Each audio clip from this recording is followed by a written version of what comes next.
Hey guys, it's kind of loud outside. There's a lot of construction going on as usual, but today, in my Bible study, which I read a chapter every day and make a video like this every day to keep myself accountable and focused and consistent. Um, because I notice when I only write things, I sort of do it not fully with my entire heart and soul, like my whole potential that I know I could, because I know nobody's ever going to read it. And so, with the potential of people being able to hear what I'm talking about, then it makes me want to pay attention more, focus more, study more, and write better. So that's why I'm doing this. Today I read Exodus 8, which is still in the story of Moses and the plagues. Um, so in this chapter, a summary basically is the Lord instructed Moses to go to Pharaoh and again announce to him, "Let my people go." Um, and since Pharaoh refused, Moses sent a plague of frogs. Um, Using the Lord's powers, he sent a plague of frogs to Egypt, and so it was just like the whole place was covered in a ton of frogs, which is like when you think about it, God is like a good storyteller. What a funny thing! Not a funny thing, but like it seems random for it to be like a ton of frogs, and it's such a good visual element from a storytelling perspective to picture an entire land filled with these. I mean, in my head, I picture like bright green cartoon frogs. I know that's not what it's actually like, but I just think it's kind of funny.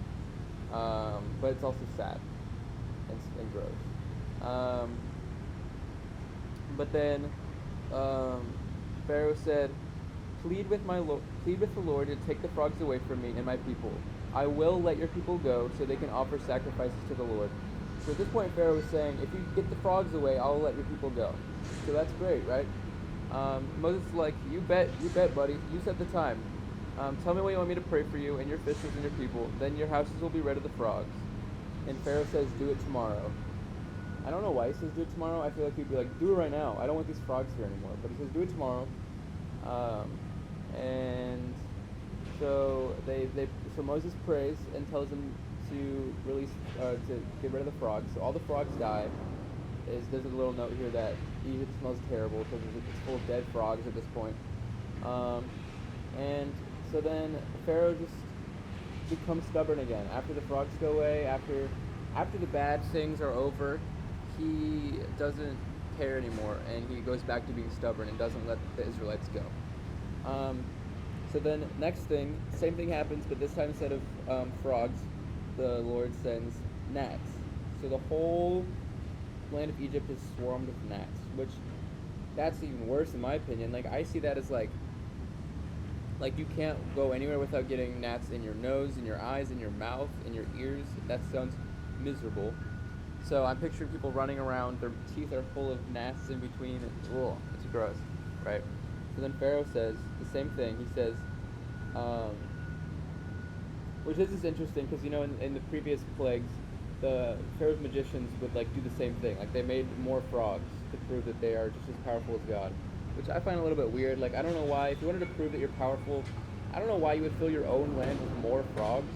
I feel like you would get rid of the frogs, do something to the Israelites, but no, they just add more frogs to their own land. It seems kind of counterintuitive, but um, whatever you want to do, magicians. Then so this time the magicians actually can't make gnats. I don't know why, but they can't do it this time.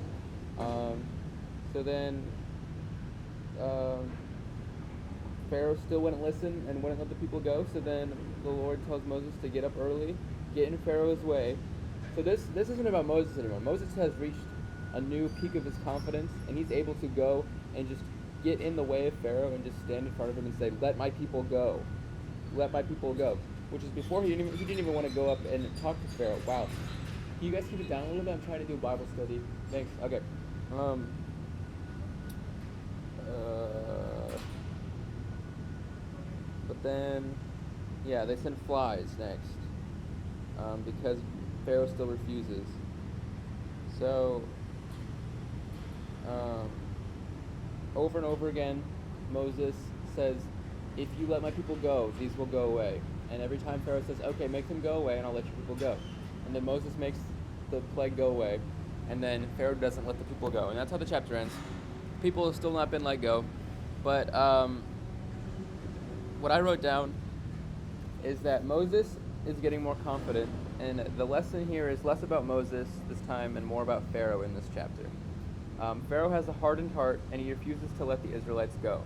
Sometimes he will act like he is going to release them, but he never actually does. And I think that this can be applied to our lives in many ways. I think that it's hard to let go of things that we want, especially specifically power, like in Pharaoh's case. We often say we will do things, and then we don't end up following through. And for a lot of us, it can be hard to have a softened heart. And we like to keep to ourselves and have a hardened heart, and we struggle with empathy and sympathy.